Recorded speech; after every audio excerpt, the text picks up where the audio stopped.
ये बात राज भाई ने भी कही, उस वक्त मेरे दिमाग छूट गए, धर्मेंद्र जी ने भी उसी को एग्जिट दोहरा दिया, तो मुझे लगा टिप्पणी होनी चाहिए।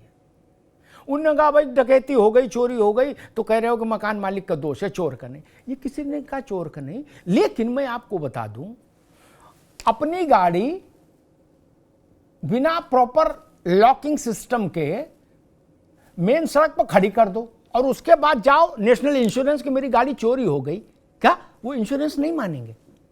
इंश्योरेंस के लिए ये अनिवार्य शर्त है कि आप में बेसिक अकल होनी चाहिए कि गाड़ी कैसे खड़ी हो, वो शर्तें हैं उसकी। आप समझ गए? हिंदी में ये बात है कि मकान मालिक का दोष है ना, इसको इतना जनरलाइज मत करिए ना।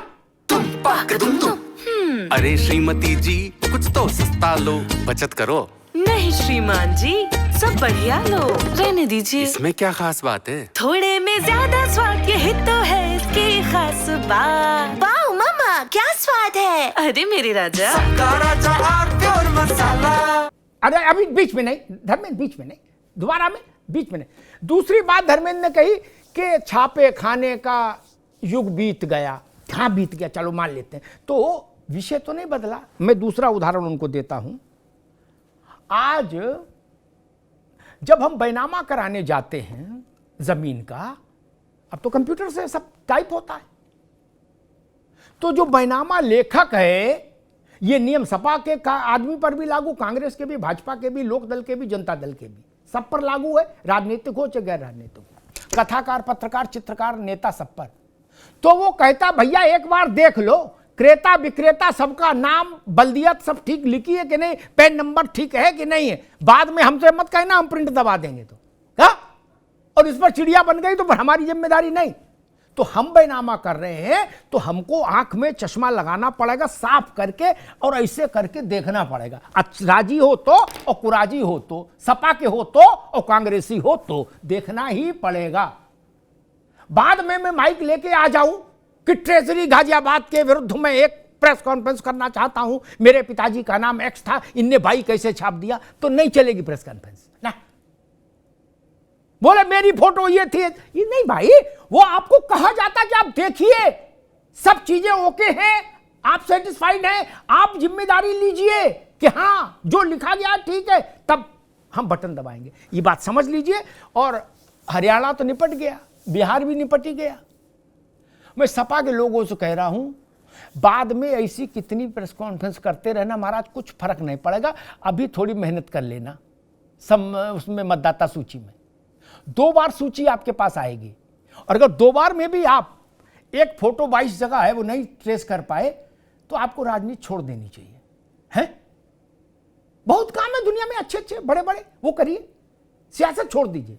अगर आप 2 बार लिस्ट देखने के बाद भी 22 जगह एक फोटो ट्रेस नहीं कर पाते, तो मैं विनम्रता से कहूंगा राजनीति मत करिए। राजनीति में इससे बड़ी और क्या चीज हो सकती है। खैर, प्रशांत पटेल, राहुल जी ने कहा कि हरियाणा की सरकार अवैध है, हरियाणा के मुख्यमंत्री अवैध हैं, देश के प्रधानमंत्री अवैध हैं, देश के गृह मंत्री अवैध हैं। तो क्या ये देश और सारे राज्य अवैध से चल रहे हैं भैया? वैसे कर अवैध चला रहे हो आप लोग? साहब जी नमस्कार। नमस्कार। देखिए, हरियाणा चुनाव के बाद मैंने कांग्रेस के समर्थक का कुछ एक पोस्ट पढ़ा था कि जो कांग्रेस के जो कुछ यूट्यूबर्स हैं, कांग्रेस समर्थक यूट्यूबर, वो जब भी चुनाव आता है कांग्रेस के खर्चे पर बढ़िया बढ़िया बड़े बड़े होटलों पे रुकते हैं, कांग्रेस के पक्ष में झूठी यूट्यूब पे डिबेट करते हैं, गलत रिपोर्ट देते हैं, उसी में कांग्रेस का शीर्ष नेतृत्व आ जाता है और उसी में दावे कर देता है कि हम चुनाव जीत जाते हैं। उसके बाद फिर जब परिणाम कुछ दूसरा आता है वो फिर साइड हो जाते हैं। यही इसी तरह की कुछ बात छत्तीसगढ़ के भी चुनाव के समय में आई थी। छत्तीसगढ़ के भी चुनाव में बात की उन कांग्रेस के कुछ नाराज समर्थकों को बोला कि जो कथित जो कांग्रेस की पेड यूट्यूबर्स हैं, बढ़िया छत्तीसगढ़ के 5 स्टार होटलों में रायपुर में जाकर के मजे किए, गलत रिपोर्ट कांग्रेस पार्टी को दी, लेकिन रिजल्ट कुछ आ गया। यही हाल हरियाणा में हुआ। और हरियाणा की बात मैं अमिताभ जी बता दूं, 20 साल से इन्होंने अपनी पार्टी को, हरियाणा कांग्रेस को, एक व्यक्ति के हाथों में गिरवी रख रखा है, और वो व्यक्ति भूपेंद्र सिंह हुड्डा आज तक जीवन में कोई चुनाव उसने नहीं जितवाया। 2005 का चुनाव जो कांग्रेस पार्टी सरकार बनाई, भजन लाल जी के नेतृत्व में सरकार बनाई, 2009 में कांग्रेस पार्टी हार गई थी, पूर्ण बहुमत नहीं मिला, जोड़ तोड़ करके सरकार बनाई। उसके बाद 14, 19, 24 में तीनों बार कांग्रेस पार्टी वहां पे हारी है। लेकिन ये बड़ी बड़ी बातें राहुल गांधी करते हैं, अपने एक पार्टी के नेतृत्व वहां तक नहीं कर सकते हैं कि दूसरे व्यक्ति को नेतृत्व दे दें। वहां से इनके कई नेता पार्टी छोड़ के इसी चक्कर में जा चुके, बीरेन सिंह भी जा चुके, एक और नेता जा चुके। आज वहां पे 3 गुट बने हुए, सुरजेवाला का अलग गुट है, कुमारी शैलजा जी का अलग गुट है। राहुल गांधी अपने मन का प्रदेश अध्यक्ष नहीं बनवा सकते हरियाणा में। अभी तक उदय भान थे, रबर स्टैम्प, हुड्डा जी के आदमी। अभी एक राव साहब बने हैं, राव साहब 3 बार अपना चुनाव स्वयं हार चुके हैं, वो हरियाणा कांग्रेस के अध्यक्ष हैं। तो कमियां, इंट्रोस्पेक्शन अपनी तरफ नहीं देखना है चुनाव आयोग को, कभी इस पे कभी उस पे, लेकिन हर बार हरियाणा चुनाव की बात होती है। अमिताभ जी, झारखंड चुनाव की क्यों बात नहीं होती है? झारखंड चुनाव भी तो साथ में हुआ ना, जहां आप जीत गए तो वहां बहुत अच्छा, जहां हार गए तो खराब हो गया। महाराष्ट्र में इसी तरह का प्रोपेगेंडा उठाया गया कि लोकसभा के बाद विधानसभा की टोटली वोट बढ़ गए। उसका भी चुनाव आयोग ने जवाब दिया कि 2014 के भी विधानसभा चुनाव में ऐसा हुआ था महाराष्ट्र के कि लोकसभा की बजाय विधानसभा में वोट बढ़े थे। 19 के भी लोकसभा चुनाव की बजाय महाराष्ट्र के विधानसभा चुनाव में वोट बढ़े थे। यही हाल 24 में भी हुआ। तो कोई कंक्रीट प्लान नहीं है। अब ये कहना कि किसी का 22 जगह नाम है, ये बताइए जिसका 22 जगह नाम, क्या उसने 22 जगह जाके वोट दिया है क्या? 2 जगह तो तेजस्वी यादव का भी 2 जगह वोटर लिस्ट में नाम है, कांग्रेस के राष्ट्रीय प्रवक्ता पवन खेड़ा का भी 2 जगह नाम है। इलेक्शन कमीशन ने बाकायदा नोटिस दिया है क्या? तो ये तो कोई इतनी ऐसी बड़ी बात है। इन्हीं सारी कमियों को दूर करने के लिए तो ये सारी प्रक्रिया एसआईआर की जा रही है ना। सुप्रीम कोर्ट में 3 महीने से एसआईआर की प्रक्रिया चल रही, कई सुनवाई में मैं भी शामिल रहा हूँ, कहीं पर भी कोई ये तथ्य नहीं रख पाए। कहीं सुप्रीम कोर्ट ने कभी नहीं कहा कि ये एसआईआर गलत है। ये भी कहीं भी, अभी पिछली 2 हियरिंग पहले प्रशांत भूषण और ये जो कांग्रेस नेता योगेंद्र यादव फर्जी एफिडेविट उन्होंने फाइल किया, कंटेम्प्ट होते होते बच्चा हाथ जोड़ के बचे हैं कि हम ठीक है, हम इसको ठीक कराते हैं। ये इनका हाल है।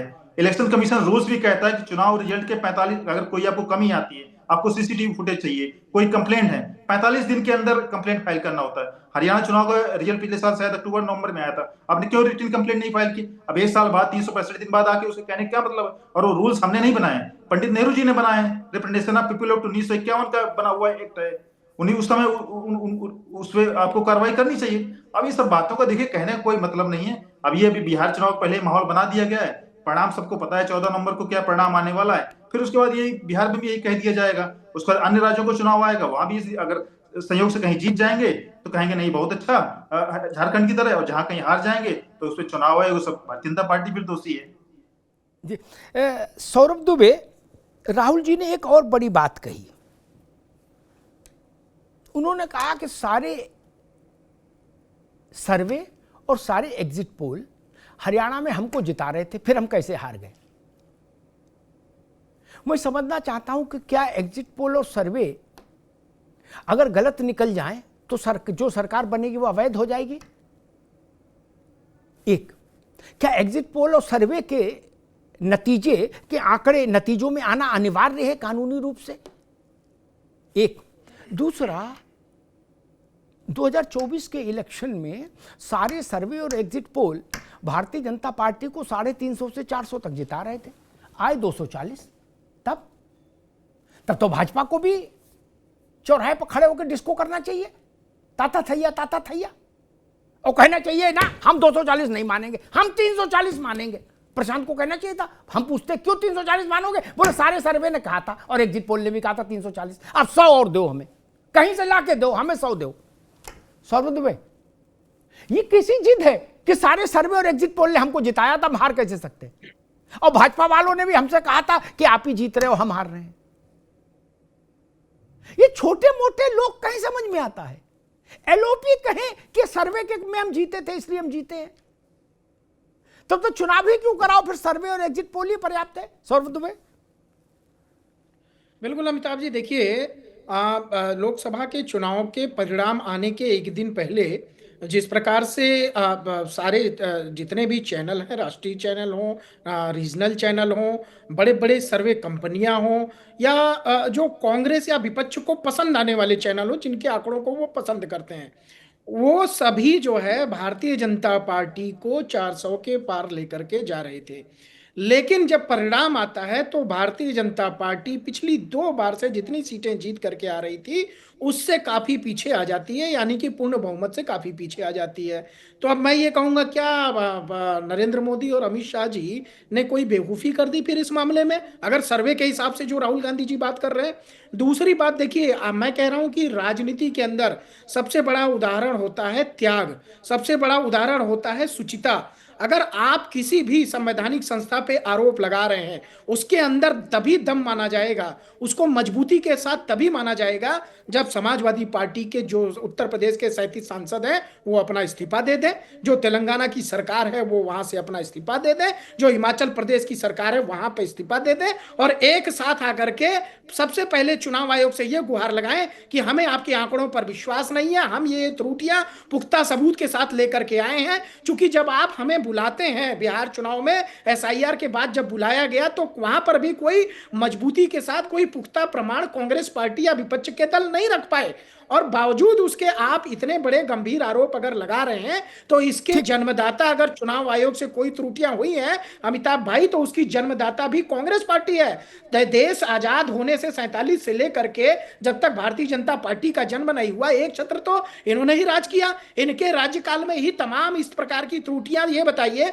आदरणीय सोनिया गांधी जी देश की नागरिकता लेती हैं बाद में और उनका वोटर जो है वो यहां पर कार्ड बन जाता है उस पहले, तो सबसे बड़ी गड़बड़ी कहां पर हुई? इस तरह की गड़बड़ियों को जो कांग्रेस अगर ने नजरअंदाज किया होगा तभी वो आज इस तरह के मजबूती के साथ जो पुख्ता जो बरगलाने का काम कर रहे हैं या जिस प्रकार की बातें राहुल गांधी जी कह रहे हैं उस पर मुझे लगता है कि जनता को विश्वास नहीं हो पा रहा है, तब तक नहीं हो पा रहा है जब तक मजबूती से आप अपनी सारी सरकारों का इस्तीफा नहीं करवा देंगे। समाजवादी पार्टी अरे श्रीमती जी कुछ तो सस्ता लो, बचत करो। नहीं श्रीमान जी, सब बढ़िया लो, रहने दीजिए। इसमें क्या खास बात है? थोड़े में ज्यादा स्वाद, यही तो है इसकी खास बात। वाह मामा, क्या स्वाद है। अरे मेरे राजा, राजा आरती और मसाला।